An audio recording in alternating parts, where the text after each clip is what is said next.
This is a video about the secret village behind Shein supply chain miracle, a place most people have never seen on YouTube.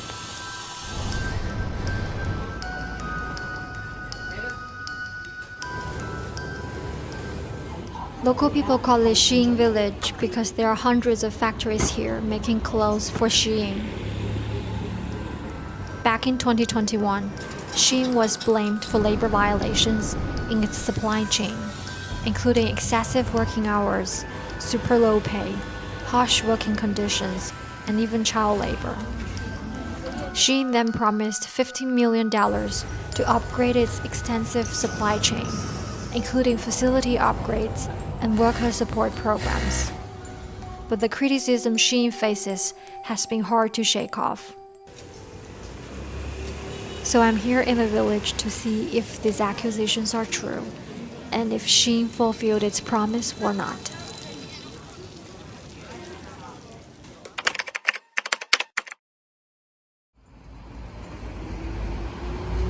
Good morning from Nancun in Guangzhou. This is also known as Shein Village. It's 7:35 on a Saturday morning. A few workers have already started their day. And just in 10 minutes, the streets are packed with people heading to work. If I'm not mistaken, that's about 300,000 people working here every day.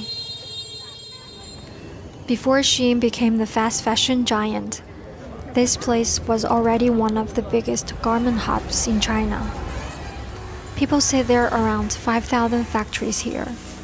Over 500 of them are core suppliers for Shein, and another 1,000 smaller workshops acting as their subcontractors. Job ads are everywhere in the village. Here I see a lot from Shein factories, but very few actually list the pay. I met two guys looking for ironing jobs who gave me a rough idea of the working schedules here. 我上一份之前他累了我就没做了，天天加班12点1点钟。1个小时，加到1点钟。是啊，你以为之前都是这样子的？就是他身体熬不住11点、天天熬夜。1000多件，你是从早上几点烫到晚上啊？有的厂是8点，有的厂是9点，早上9点钟到晚上11点。加班能有加班工资吗？你基建的你怎么搞？哦，基建不存在，怎么？那你们做大烫一件烫多少钱呀？3毛钱一件，4毛钱一件，烫1天就300-400块钱，只能这样子。反正你来这边做的话，1个月只休息1天。对呀，你想请假都难。不能请假。很赶的话呢，他怎么给你请假Ironing is not easy. You stand all day and have to get every little detail right. That's why they don't usually hire women for it. This guy told me his co-worker started doing this when he was 7 or 8 and has been doing it for 30 years. 哇，这么重？重不重？很重，5斤哦。对呀，你以为呀？The busiest time for hiring is in the morning, especially for temporary workers. Factories hang their best-selling items right out on the street. People stop to check the work, comparing piece rates. This is how the village supports Shein's small batch quick response production model, which means keep the inventory low, and when something goes viral, factories are pushed to produce more. From design to shelf, it can take as little as 72 hours. This female broker thought I was looking for a job, and now she's taking me to a factory. 几岁啊？16岁啊？哪有那么小？童工不要了啊！童工抓到罚款了。I guess one thing is pretty clear now. Child labor is forbidden here. 你们给车是吧？哦，有做过吗？赶紧的，有做。我带你去试一下工序。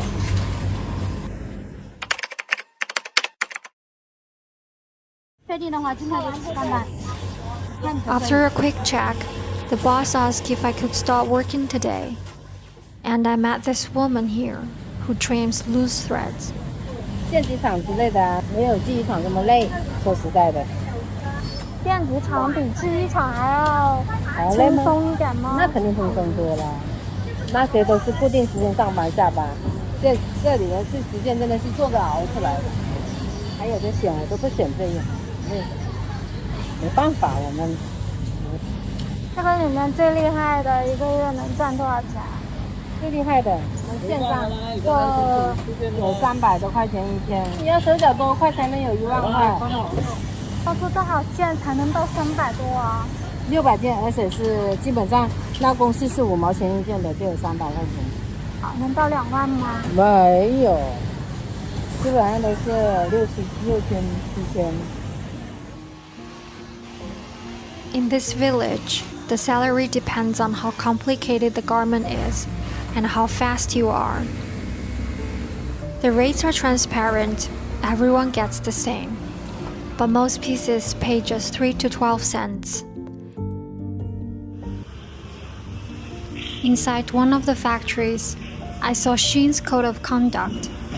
It says suppliers should arrange working hours reasonably and complying with local laws. But people work about 12 to 13 hours a day. That's nearly 80 hours a week, almost double China's 40-hour legal limit. From Shein's perspective, the pay is very competitive. It's more than 40%, even 75% higher than the local average. They emphasized this in a wage investigation published 3 years ago. I'm not sure if those numbers are reliable. But even so, if you don't mention the crazy hours behind that pay, it's hard to say the pay is competitive. 他不可以迟到的。 So why is everything here paid by piece rate? I got an answer from this factory manager. 做多少算多少，现在哪有计时的，很少。包月的没有。包月的，服装厂包月都包倒闭了，是不是？是。 In this village, piece rate is a must. And that's mainly because Shein squeezes factory profits hard. On Douyin, China's version of TikTok, you will see many Shein suppliers sharing how hard it is to run a factory. According to this guy who knows a lot of Shein suppliers, they probably only make around 10 to 20% profit from Shein. But for cross-border e-commerce, you need at least 50% to actually make money. Because there are so many risks shipping products overseas, sometimes the shipping cost is more than the products themselves. And behind that, Shein's pricing team plays a big role. They give a suggested selling price for suppliers, and sometimes that price is even lower than items cost. According to this factory owner who has been making clothes for Shein for many years, when sales go up, Shein comes back and asks for a lower price.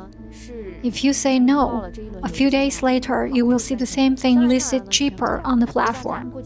She said, I'm the one sitting on all the inventory. I'm the one rushing to get orders out. I'm already giving them my lowest price, and they even want me to cut it in half. Shein just doesn't leave us any room to make a living. It's almost 9 o'clock. The factories are still full of people. Walking through these factories, I feel a deep sense of struggle. What I see is a massive low-cost labor force that's driving China's manufacturing boom. But I also see the cost. Under weak labor protections, this hyper-competitive work culture takes a toll on people's personal life. Just 2 kilometers away from the village is Shein's headquarters. The office staff here follow the so-called 242 rule. meaning they are expected to work at least 242 hours a month. That's basically 8 hours a day if you worked every single day of the month. And last year, the rule changed to 264 hours, just 24 hours shy of China's extreme 996 work culture.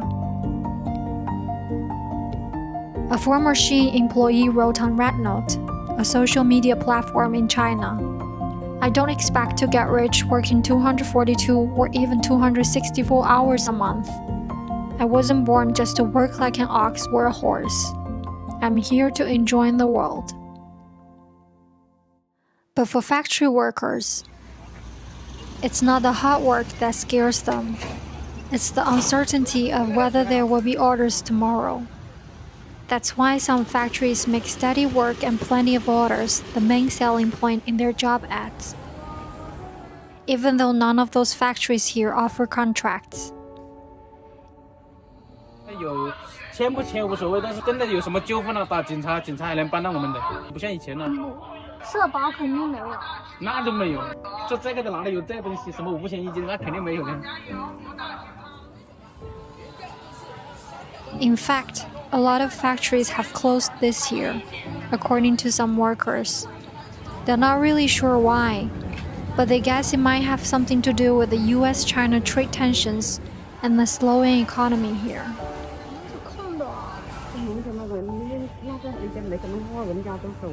Like this Shein factory, which is almost empty. This woman told me there are not enough orders, and she's anxious about where she will work next.